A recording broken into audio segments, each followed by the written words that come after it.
প্রিয় নবম দশম শ্রেণীর শিক্ষার্থীরা এবং যারা এসএসসি পরীক্ষার্থী রয়েছে, আমরা আজকে 5.1 অনুশীলনীর 22 নম্বর যে অঙ্কটা রয়েছে এটা সলভ করছি।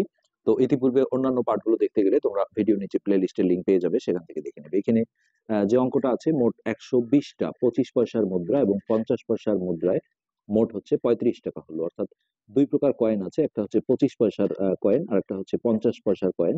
সেই টোটাল হচ্ছে 120টা। এখন কোন পয়সা কয়টা করে আছে সেটা কিন্তু এখানে চাওয়া হয়েছে। তো এই অঙ্কগুলোর যেটা নিয়ম, আমরা এটা যেহেতু সমষ্টি, দুটো জিনিসের সমষ্টি দেওয়া থাকলে একটা এক্স ধরলে আর একটা মোট মাইনাস এক্স লেখা যায়। কিভাবে দেখো, দুইজনের ধরো যে 20 টাকা আছে মোট, তো একজনের যদি 15 টাকা থাকে আর একজনের কিন্তু এই মোটটা থেকে এটা বিয়োগ দিলেই বের হয়ে যায় যে 5। তো এরকম দুইটা জিনিসের সমষ্টি থাকলে আমরা সেই জায়গাটায় ধরার চেষ্টা করব। তোমরা যে কোনো একটা ধরে নিতে পারো। হ্যাঁ, অর্থাৎ 25 পয়সার মুদ্রা যদি এক্স ধরো, তাহলে 50 পয়সার মুদ্রা হবে 120 মাইনাস এক্স। আবার 50 পয়সার মুদ্রা যদি এক্স ধরো, তাহলে 25 পয়সার মুদ্রা হবে 120 মাইনাস এক্স, একই বিষয়। কেননা মোটটা থেকেই এক্সটা বিয়োগ দিতে হবে। তো আমরা 25 পয়সারটা ধরে নিলাম। ধরি 25 পয়সার মুদ্রা মানে কয়েন আছে কত, এক্সটি। তো 25 পয়সা যদি ধরি, তাহলে 50 পয়সার কয়েন 50 পয়সার মুদ্রা আছে মোট বিয়োগ এক্স, অর্থাৎ 120 বিয়োগ এক্স। তো অনেকে এই জায়গায় যে ভুলটা করে আসে সেটা হচ্ছে এই দুটোকে যোগ করে দিয়ে সমান সমান এইটা লিখে মোট টাকা, এটা হবে না। টি যোগ করে কখনোই মোট টাকা কিন্তু হবে না।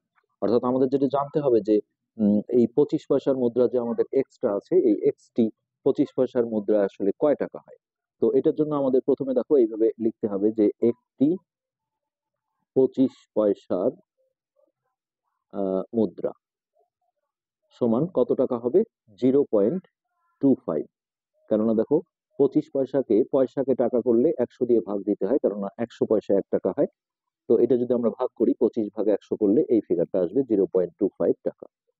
তো এটা হচ্ছে একটা 25 পয়সার মুদ্রা হলে, তাহলে আমার 25 পয়সার মুদ্রা আছে দেখো এক্সটি, তাহলে এক্সটি 25 পয়সার মুদ্রা সমান, এটা গুণ করতে হবে 0.25 গুণন এক্স টাকা।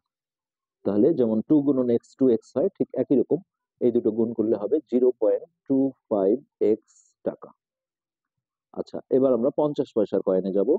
তো একটি 50 পয়সার মুদ্রা সমান কত হবে, 0. শুধু 5 লিখলেও হবে, লাস্টে 0 দিলেও হবে, এত টাকা। তাহলে আমার 50 পয়সার কয়েন আছে দেখো 120 মাইনাস এক্স, তাহলে এতটি 50 পয়সার মুদ্রা সমান, এটা দিয়ে গুণ করতে হবে 0.50 গুণন হচ্ছে 120 মাইনাস এক্স, এত টাকা। এখন এই 2 টাকা যোগ করে আমরা সমান সমান 35 টাকা লিখতে পারবো এবং এটাই হবে আমাদের সমীকরণ।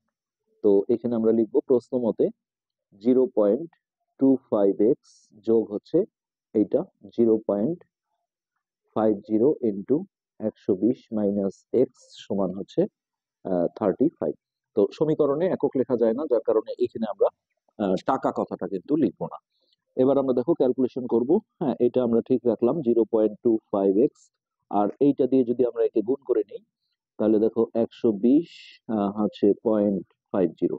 তো 0 দিয়ে গুণ করলে 3টা 0 হবে, তারপর এক ঘর কাটা, 5 শূন্য শূন্য, 5 দুগুণে 10-এর শূন্য হাতে 1, 5 ওকে 5 আর একে 6, 0 0 0 6, 2 ঘর পর দশমিক দিলে এটা আসছে হচ্ছে 60, মাইনাস এটা দিয়ে এটাকে গুণ করলে 0.50x সমান হচ্ছে 35।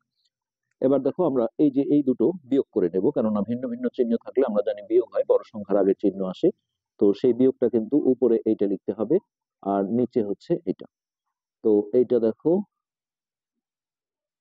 0.25, তাহলে 0.25, আর বড় সংখ্যার আগে যেহেতু মাইনাস আছে মাইনাসটা দিতে হবে, আর এই প্লাস 60 কে আমরা ওই পাশে মাইনাস করে পাঠাই, 35 মাইনাস 60। ওকে, তাহলে এটা হচ্ছে মাইনাস 0.25x সমান, এটা বিয়োগ করলে বড় সংখ্যার আগে যেহেতু মাইনাস আছে মাইনাস বসাতে হবে, 60 মাইনাস 35, 5 4 5 6 2, তাহলে হচ্ছে 25। এখন আমরা দুই পাশ থেকে দেখো মাইনাসটা ক্যান্সেল করে নিচ্ছি। মাইনাস ছাড়া একটা লাইন লিখে এখানে লিখে দাও -1 দিয়ে, মানে শুধু মাইনাস না, সাথে একটা 1 দিতে হয়, -1 দিয়ে গুণ করে। ওকে, এবার আমরা যেটা করব এক্স সমান, হ্যাঁ, এই 0.25 এক্স এর সাথে গুণন আছে, ওই পারে গেলে ভাগ হয়ে যাবে, অর্থাৎ এই 25 লিখে আমরা ভাগ এটা নিচে বসাবো।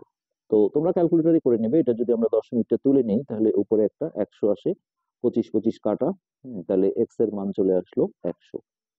তো ওইখানে আমরা ধরেছিলাম 25 পয়সার মুদ্রা এক্স টি, তাহলে এখানে এখন আমরা ফিনিশিং দেব 25 পয়সার মুদ্রা কত 100 টি। আর 50 পয়সার মুদ্রা হবে এই যে এইখানে আমরা এক্স এর মানটা বসিয়ে দেবো, অর্থাৎ 120 মাইনাস 120 মাইনাস এক্স এর মান হচ্ছে 100, তাহলে এটা হচ্ছে 20টি। 20টি, তাহলে এই দুটোই কিন্তু আমাদের অ্যান্সার।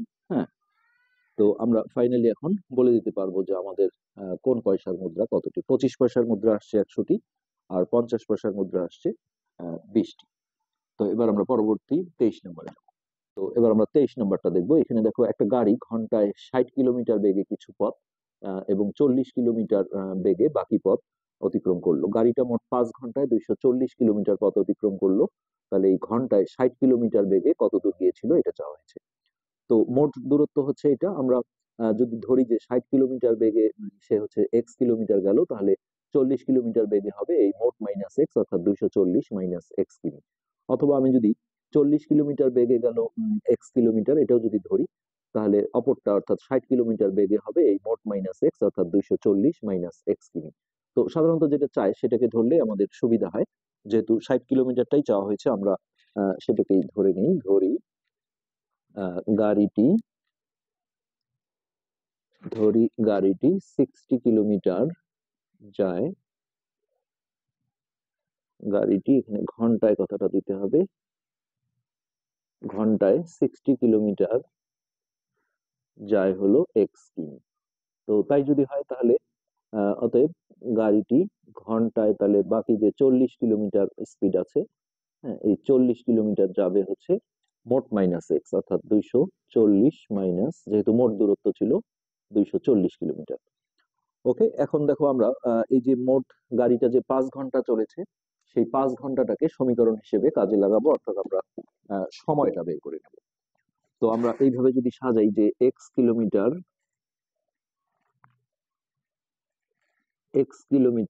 এখানে ছিল, দেখো গাড়িটি ঘন্টায় 60 কিলোমিটার স্পিডে যায় হচ্ছে এক্স কিলোমিটার দূরত্ব। তাহলে আমাদের এইভাবে লিখতে হবে যে 60 কিমি যায়। সবসময় গতিবেগ থেকে আমরা ডান বাম করে সাজাতে পারি। কখনো আমরা লিখতে পারি 1 ঘন্টায় যায় এত, আবার উল্টোটা বলতে পারি এত কিলোমিটার যায় 1 ঘন্টায়। তাহলে এত কিলোমিটার যায় 1 ঘন্টায়। তো আমাদের এক্স কিলোমিটার যেতে কত সময় লেগেছে সেটা আমরা বের করব। তাহলে প্রথমে একে বের করতে হবে। একে হবে 1/60 ঘন্টা। তাহলে এক্স কিলোমিটার গিয়েছিল এই স্পিডে, তাহলে 1 গুণন এক্স বাই 60। তো 1 এর কোনো ভ্যালু নেই, অর্থাৎ এক্সই থাকবে উপরে, গুণনের সময় একের কোনো দাম নেই। একইভাবে আমরা এইখান থেকে আর একটা লাইন সাজাবো, সেটা হচ্ছে 40 কিমি যায়। এখন গতিবেগ যদি ঘন্টায় 40 কিলোমিটার হয়, তাহলে 40 কিমি যায় 1 ঘন্টায়। তাহলে এই স্পিডে সে এত দূরত্ব গিয়েছিল। হ্যাঁ, তো প্রথমে আমরা একে বের করি। 1 কিলোমিটার যায় 1/40 ঘন্টায়, আর 240 মাইনাস এক্স, এত কিমি যায়, তাহলে 1 গুণন 240 মাইনাস এক্স বাই 40। তো এরকম প্লাস মাইনাস যুক্ত থাকলে এটা কিন্তু কোনো কাটাকাটি করা যাবে না, জাস্ট আমরা ওয়ানটাকে ছেড়ে দিয়ে 240 মাইনাস এক্স বাই 40 ঘন্টা। এখন এই যে 2 ঘন্টা আমরা পেলাম, এটা যোগ করে আমরা মোট ঘন্টা অর্থাৎ 5 ঘন্টা লিখতে পারবো, যেহেতু গাড়িটা মোট 5 ঘন্টা চলেছে। তো এক্স বাই 60 যোগ হচ্ছে 240 মাইনাস এক্স বাই 40, হ্যাঁ, সমান সমান হচ্ছে 5। এবার আমরা এটা যদি ক্যালকুলেশন করি, তাহলে এটা ভগ্নাংশের যোগ, হরের লসাগু করে করতে হবে। তাহলে 40 আর 60 এর লসাগু আসবে 120। 60 দিয়ে ভাগ করলে 2 বার যায়, 2 দিয়ে উপরে গুণ করলে 2x, প্লাস এখানে 40 দিয়ে এটাকে ভাগ করলে 3 বার যায়, 3 দিয়ে এই দুটোকেই গুণ পাবে। একবারে আমরা গুণ করে দিই, 3 0 0, 3 4 12, 2 হাতে 1, 3 দুগুণে 6 আর 1 7, অর্থাৎ এটা হবে 720। আর এও কিন্তু গুণটা পাবে, মাইনাস 3x সমান হচ্ছে 5।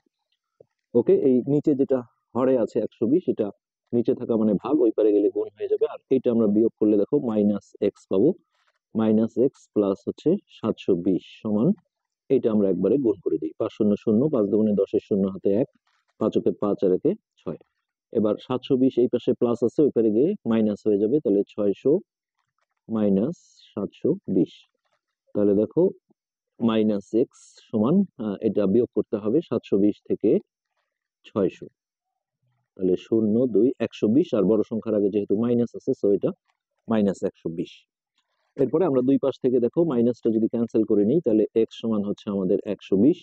এখানে লিখে দাও যে -1 দিয়ে গুণ করে, মাইনাস ক্যান্সেল করলে এই লাইনটা লিখতে হয়। তো এই যে এক্স এর মান বের হওয়া মানে আমাদের অ্যান্সার হয়ে গেছে। আমরা যেটা ধরেছিলাম যে অতএব ঘন্টায় 60 কিলোমিটার বেগে কত গিয়েছিল, তাহলে 120 কিলোমিটার গিয়েছিল, 120 কিলোমিটার যায়। এটি কিন্তু আমাদের অ্যান্সার। আর 40 কিলোমিটার বেগে যদি চাইতো তাহলে এখানে আমরা এক্স এর মানটা বসিয়ে দিতাম 240 মাইনাস 120, হ্যাঁ, তাতে করে যা আসতো সেটাই হতো অ্যান্সার। তো এর পরবর্তী যে অঙ্কটা, এই অঙ্কটা আসলে খুবই একটা মানে বোঝার মতো একটা অঙ্ক। দেখো আমরা এখন এই 24 নম্বর অঙ্কটা সলভ করছি। এই অঙ্কটা কিন্তু ভালো করে তোমাদের বুঝতে হবে। আমরা প্রথমে অঙ্কটা তোমাদের একটু দেখিয়ে নিই। ঢাকার নিউ মার্কেট থেকে গাবতলীর দূরত্ব 12 কিলোমিটার। সজল নিউ মার্কেট থেকে রিকশায় ঘন্টায় 6 কিলোমিটার বেগে এবং কাজল একই স্থান থেকে পায়ে হেঁটে ঘন্টায় 4 কিলোমিটার বেগে গাবতলীর দিকে রওনা হলো। দুজনই রওনা হলো, তো একজনের গতিবেগ বেশি যেহেতু রিকশায় গিয়েছে, আর একজন হেঁটে গিয়েছে। তো সজল গাবতলী পৌঁছে সেখানে 30 মিনিট বিশ্রাম নিয়ে আবার নিউ মার্কেটের দিকে একই বেগে রওনা হলো। তারা নিউ মার্কেট থেকে কত দূরে মিলিত হবে? তো এই অঙ্কটা দুটো নিয়মে করা যায়। তো আমি তোমাদের একটা শর্টকাট নিয়ম দেখাবো, যেটা আসলে তোমাদের বুঝতে অনেক সুবিধা হবে। সেটা হচ্ছে এই অঙ্কটা করতে গেলে তোমরা প্রথমে যদি একটা ছবি এঁকে নাও তাহলে বেস্ট হবে, ছবি আঁকলে। তো ছবিটা এমন হবে, দেখো আমরা দুটো প্লেস, হ্যাঁ, এখানে এঁকে নেব। তো একটা হচ্ছে নিউ মার্কেট, ধরো এইটা এন দিয়ে দিলাম, এটা নিউ মার্কেট। আর এইটা হচ্ছে আমাদের গাবতলী, যেটাকে আমরা জি দিয়ে প্রকাশ করলাম। তো এই মাঝখানের যে দূরত্বটা, হ্যাঁ, এই দূরত্ব দেওয়া আছে টোটাল হচ্ছে 12 কিলোমিটার। ওকে, আচ্ছা এবার দেখো সজল, সজলের এস দিয়ে প্রকাশ করলাম। এটা কিন্তু অঙ্ক করতে গেলে যে ছবি দিতে হবে তা না, আর তোমার প্রয়োজনে তুমি দিলে কোনো সমস্যা হবে না, বুঝতে সুবিধা হবে। সজল নিউ মার্কেট থেকে রিকশায় ঘন্টায় 6 কিলোমিটার বেগে, তাহলে এ হচ্ছে 6 কিলোমিটার বেগে এদিকে যাচ্ছে গাবতলীর দিকে। আর কাজল, কাজলের কে, এ হচ্ছে হেঁটে যাচ্ছে ঘন্টায় 4 কিলোমিটার, মানে 1 ঘন্টায় 4 কিলোমিটার করে যায়, এও গাবতলীর দিকে যাচ্ছে। তো যেহেতু সজলের গতিবেগ বেশি, হ্যাঁ, এখানে যেটা বলা হয়েছে যে সজল গাবতলী পৌঁছে, এই সজল কি করেছে, এই আস্তে আস্তে গিয়ে এই গাবতলী পৌঁছার পরে সে এইখানে আধা ঘন্টা রেস্ট নিয়েছে, হাফ ঘন্টা। 30 মিনিট মানে কি হাফ ঘন্টা বিশ্রাম নেওয়ার পরে এ কিন্তু ওই সময়টা কি বসে থাকেনি, এও কিন্তু টিপ টিপ করে পায়ে হেঁটে হেঁটে এদিকে আসছে। আচ্ছা, ভালো কথা। তো ও সজল হচ্ছে এখানে আধা ঘন্টা রেস্ট নেওয়ার পরে, হ্যাঁ, আবারও কিন্তু এইদিকে ব্যাক করে আসছে, নিউ মার্কেটের দিকে আসছে ওই একই গতিবেগে, অর্থাৎ ঘন্টায় 6 কিলোমিটার বেগে। তাহলে এটা হচ্ছে 6 কিলোমিটার/আওয়ার। আর এর যে গতিবেগটা আছে, এটা হচ্ছে পায়ে হেঁটে যেহেতু যাচ্ছে, তাহলে এটা ঘন্টায় 4 কিলোমিটার, তাহলে 4 কিলোমিটার/আওয়ার। তো এখন বলা হয়েছে যে কোথায় তারা মিলিত হবে। হ্যাঁ, তো এই যে সেকেন্ড যে জন আছে, যেটা হচ্ছে কাজল, এ কিন্তু গাবতলী পৌঁছানোর আগেই কোনো এক জায়গায় মিলিত হবে। তো আমরা এই জায়গায় একটা ধরে নিচ্ছি, এটা ধরে নিলে খুবই সুবিধা হবে। তো আমরা ধরে নেব যে, মনে করি এই নিউ মার্কেট থেকে এক্স কিলোমিটার দূরে, অর্থাৎ এই এই ডিস্টেন্সটা আমরা এক্স কিলোমিটার ধরলাম, যে নিউ মার্কেট থেকে এক্স কিলোমিটার দূরে তারা মিলিত হবে। যদি আমরা এইভাবে ধরে নিই, তো এই নিয়মটা আমি মনে করি যে অনেক, হ্যাঁ, সহজ হবে। তো আমি প্রথমে লিখছি যে ধরি তারা নিউ মার্কেট থেকে, অর্থাৎ এই জায়গা থেকে নিউ মার্কেট থেকে এক্স কিলোমিটার দূরে মিলিত হবে। অর্থাৎ এই জায়গা থেকে নিউ মার্কেট থেকে আমরা ধরলাম যে এক্স কিলোমিটার দূরে দুজন মিলিত হবে। আচ্ছা, এখন যেটা করতে হবে, তাহলে এই টোটাল দূরত্ব দেওয়া আছে দেখো 12, তার মধ্যে এতটুক যদি এক্স হয় তাহলে এইটুক দূরত্ব আসলে কত, এটাকে আমরা বলবো গাবতলী থেকে মিলিত স্থানের দূরত্ব। অতএব গাবতলী থেকে আহ গাবতলী গাবতলী থেকে মিলিত স্থানের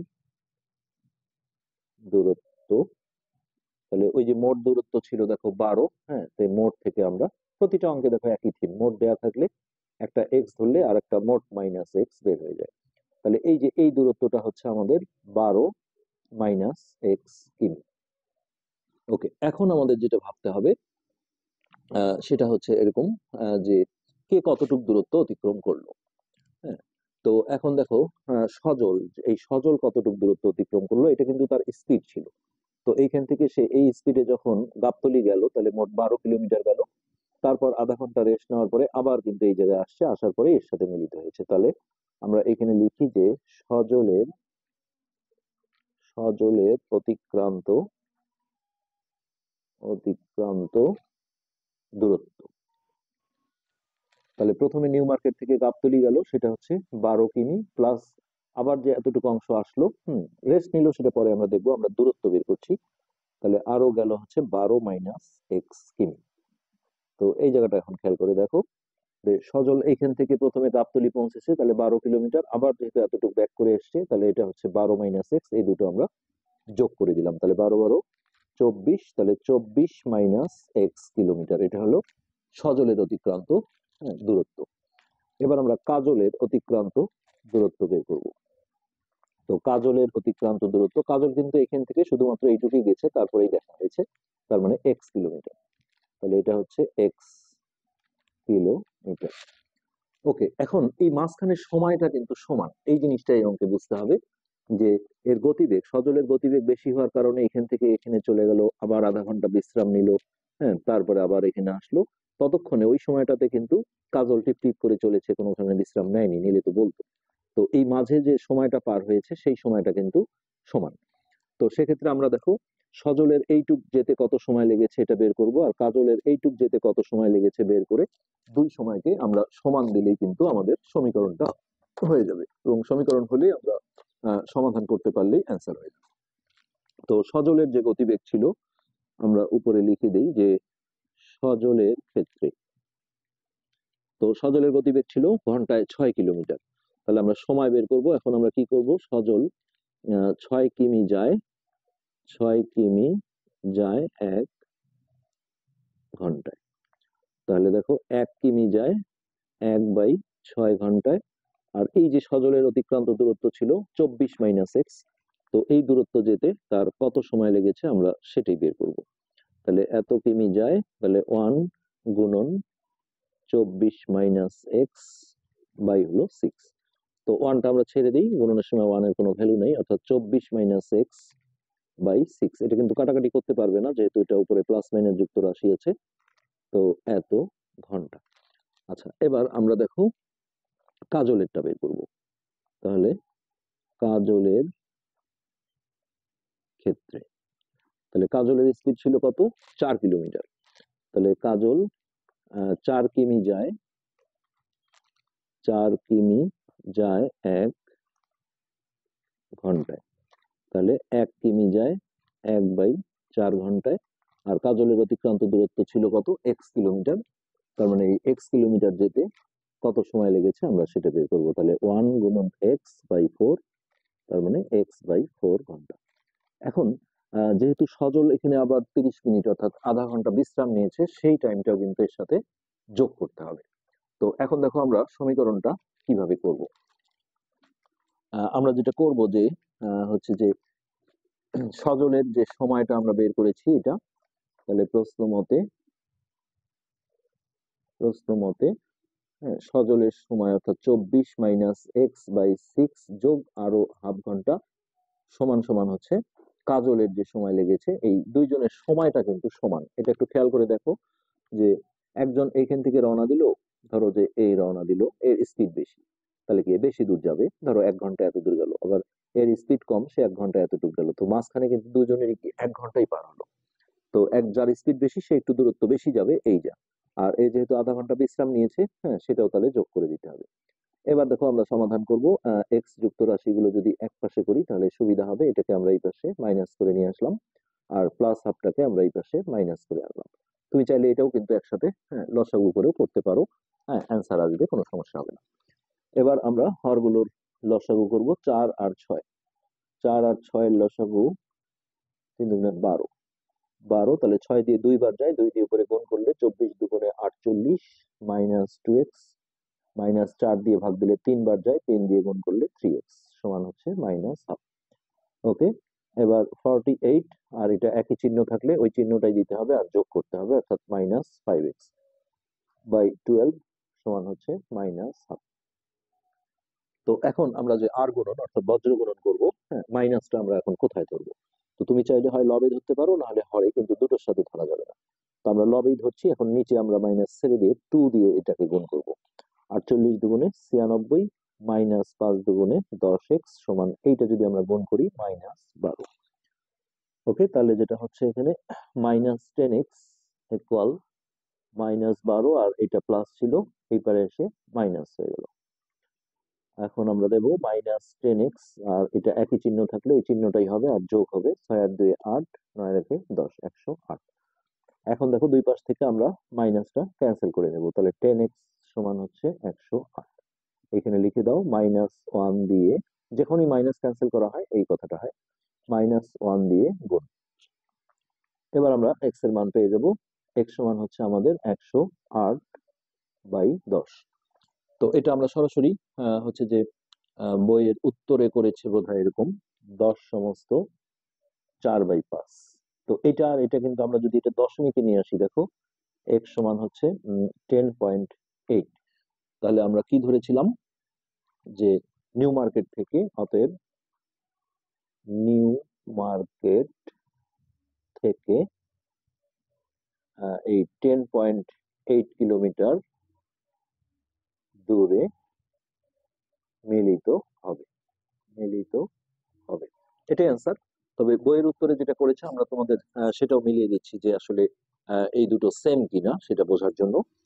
তো এইটা দেখো, আমি যদি মিশ্র ভগ্নাংশটা ভেঙে নেই, তাহলে এই এই দুটো ফার্স্ট টাইম দেখো গুণ হবে 50, 50 আর 4 54, অর্থাৎ 54/5। এটা যদি ভাগ করো তোমরা এইভাবে, 5 কে 5, উপর থেকে 4 কাটলাম, ভাজকের চেয়ে ছোট হলে একটা শূন্য দিতে হয়। তারপরে এই শূন্যের বিনিময়ে কিছু পাবে না, এখানে একটা দশমিক দিয়ে শূন্য নিলে 50টা 40, অর্থাৎ একই জিনিস। আমরা এটা উত্তর করতে পারি, এটা উত্তর করতে পারি। তো আজকের পাঠ আমরা এখানে শেষ করছি। ধন্যবাদ।